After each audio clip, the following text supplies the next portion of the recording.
Hello students, this is RP Singh. Welcome to this channel learn maths with RP Singh.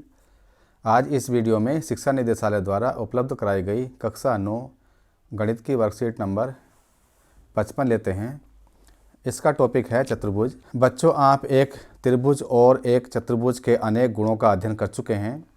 आइए त्रिभुज के एक अन्य गुण का अध्ययन करें जो एक त्रिभुज की भुजाओं के मध्य बिंदु से संबंधित है। इसके लिए निम्नलिखित क्रियाकलाप कीजिए। यहाँ पर क्या करना है कि एक त्रिभुज लेना है। ए बी सी एक त्रिभुज है। ए बी का मध्य बिंदु ई है, ए सी का मध्य बिंदु एफ है। ई एफ को मिलाना है। ई एफ और बी सी को मापिए। अब ई एफ तथा बी सी को मेजरमेंट करते हैं। कोण ए ई एफ और कोण ए बी सी को भी मापिए। ए ई एफ और ए बी सी को मापा तो यहाँ पर हम क्या देखते हैं, ई एफ बी सी का आधा होगा, हाफ होगा।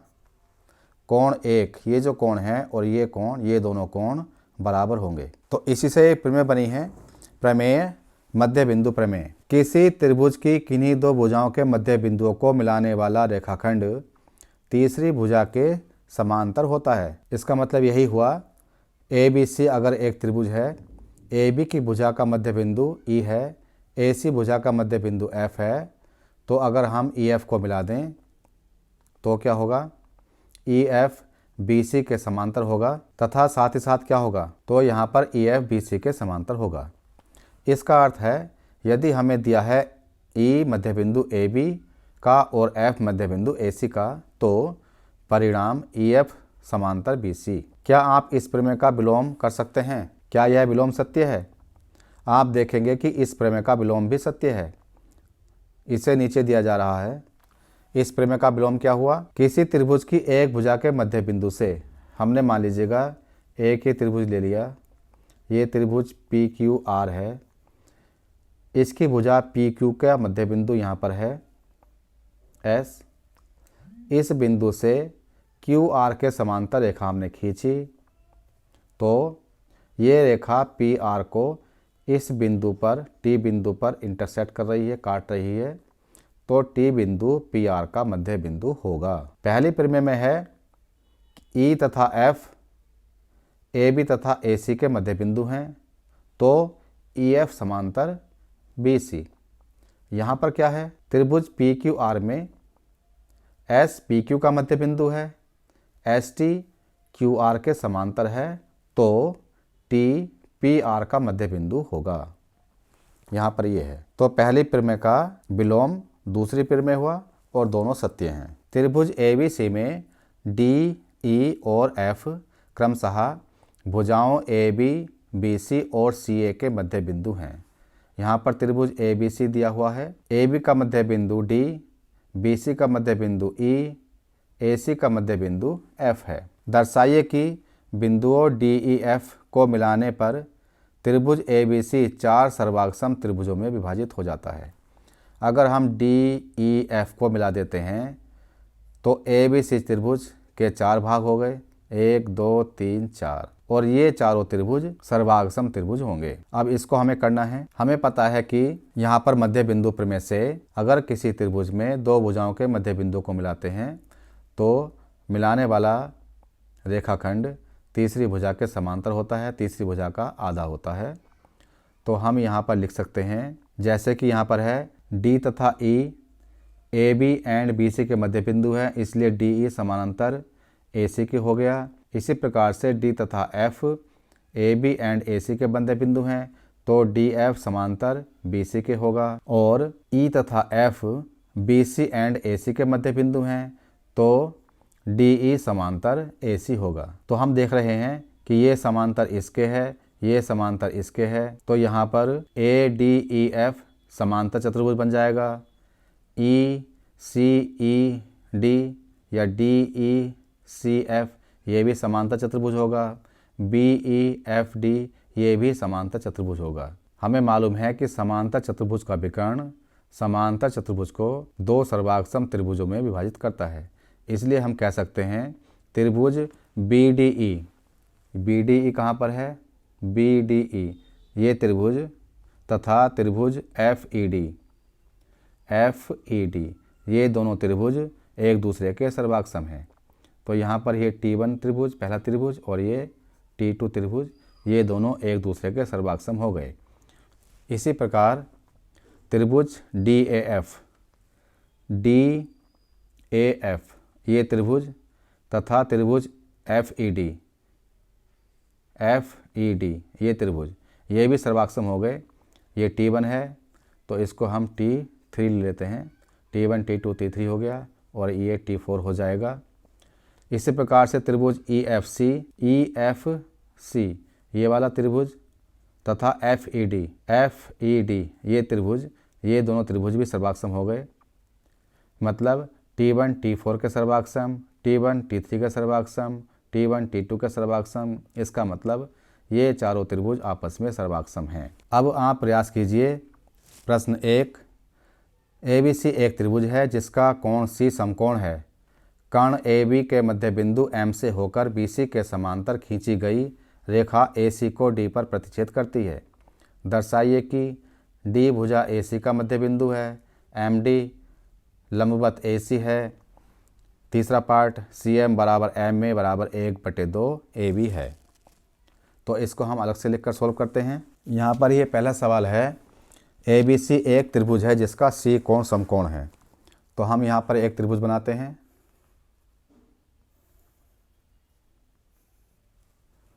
C कोण समकोण हो गया, ABC एक त्रिभुज हो गया। AB कर्ण के मध्य बिंदु M से होकर, AB कर्ण है ये, इसका मध्य बिंदु यहाँ पर M ले लेते हैं। इससे होकर BC के समांतर, इसके समांतर हमने ये रेखा खींची और ये रेखा AC को D बिंदु पर प्रतिच्छेद कर रही है। तो हमें दिखाना है कि D AC का मध्य बिंदु है, ये D AC का मध्य बिंदु है। तो इसका फर्स्ट पार्ट D AC का मध्य बिंदु। तो यहाँ पर हम पहली प्रमेय से देखेंगे। त्रिभुज ABC में M AB का मध्य बिंदु है, MD समांतर BC है, तो D AC का मध्य बिंदु होगा। ये पहली प्रमेय का विलोम हो गया। ये हो गया मध्य बिंदु प्रमेय का विलोम।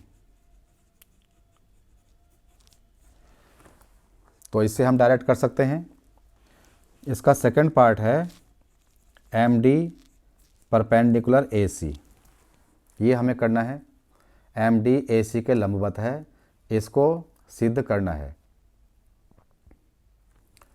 तो हम देख रहे हैं MD समांतर BC है, ये यहाँ पर MD समांतर BC ये दिया हुआ है तथा हमें मालूम है कि ये कोण तथा ये कोण दोनों संगत कोण हैं। कोण ADM बराबर कोण ACB ये संगत कोण है तथा हमें पता है कि ये कोण 90 डिग्री का है, ACB 90 डिग्री का है। तो कोण ADM बराबर 90 डिग्री हो गया। तो हम कह सकते हैं कि MD लंबवत AC, MD AC के लंबवत हो गया। तीसरा पार्ट इसमें करना है CM बराबर MA बराबर 1/2 AB। तो थर्ड पार्ट के लिए हम क्या करेंगे? थर्ड पार्ट के लिए हम M को C से मिला देंगे। अब त्रिभुज AMD तथा त्रिभुज CMD में AMD CMD इस त्रिभुज में क्या होगा? तो यहाँ पर ये थर्ड पार्ट करने के लिए AD बराबर CD के हो गया, ये हमने पहले सिद्ध किया था। कोण ADM बराबर कोण CDM, ये कोण भी 90 डिग्री का होगा, तो ये दोनों कोण बराबर हो गए। तीसरा MD बराबर MD होगा, ये उभयनिष्ठ भुजा है, कॉमन साइड है, इसलिए हम कह सकते हैं कि त्रिभुज AMD सर्वाक्षम त्रिभुज CMD ये हो गया।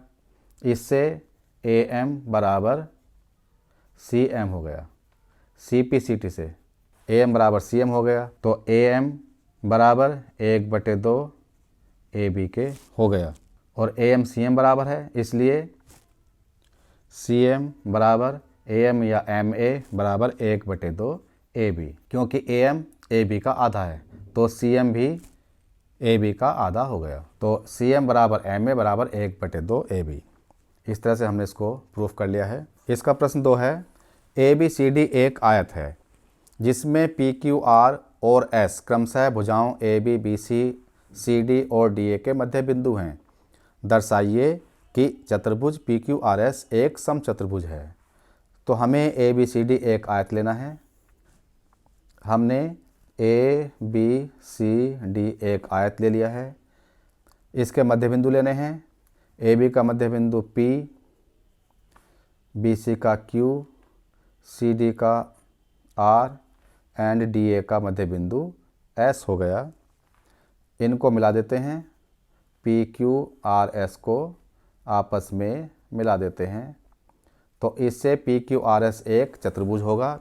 हमें यह सिद्ध करना है कि यह चतुर्भुज एक समचतुर्भुज है। तो यहाँ पर दिया है ABCD एक आयत तथा PQR और S ABBC CD तथा DA के मध्य बिंदु हैं। यहाँ पर सिद्ध करना है PQRS एक समचतुर्भुज है।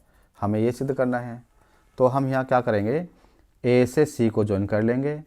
अब हम देखेंगे कि त्रिभुज ABC में P AB का मध्य बिंदु, Q BC का मध्य बिंदु, अतः PQ समांतर AC हो जाएगा। तो यहाँ पर PQ समांतर AC हो गया तथा PQ बराबर 1/2 AC हो गया। इसी प्रकार से अगर हम ADC त्रिभुज में देखें तो S AD का मध्य बिंदु, R CD का मध्य बिंदु, तो SR AC के समांतर होगा। SR समांतर AC तथा SR = 1/2 AC।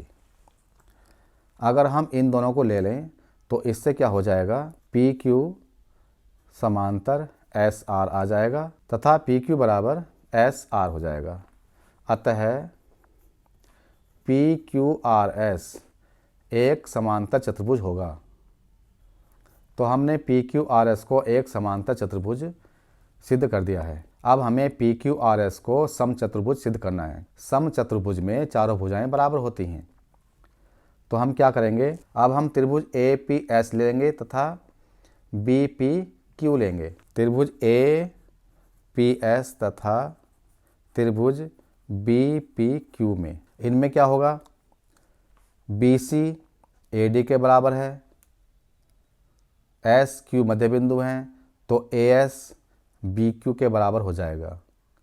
इसी प्रकार से अब AB का मध्य बिंदु P है, अतः AP BP के बराबर हो जाएगा। ये दो चीज़ बराबर हो गई। हमें पता है कि ये कोण 90 डिग्री का है और ये कोण भी 90 डिग्री का है। आयत के कोण 90 डिग्री के होते हैं। अतः SAS से ये दोनों त्रिभुज सर्वाक्षम हो जाएंगे। तो त्रिभुज APS सर्वाक्षम त्रिभुज BPQ ये हो गया SAS से। इसलिए हम कह सकते हैं कि SP बराबर PQ। ये भुजा SP और PQ बराबर हो गई। PQ RS के बराबर है क्योंकि PQRS समांतर चतुर्भुज है, इसलिए PQRS की चारों भुजाएं बराबर हो गई। तो हम कह सकते हैं कि PQRS एक समचतुर्भुज है। तो इस तरह से हमने ये सिद्ध कर दिया है। अब ये वर्कशीट पूरी हो चुकी है। अगर ये वीडियो आपको अच्छी लगी हो तो इसको लाइक करें, शेयर करें, चैनल को सब्सक्राइब करके बेल आइकन प्रेस कर लें, जिससे कि आगे आने वाली वीडियोज़ के नोटिफिकेशंस आपको मिलते रहें। Thank you, thanks for watching this video.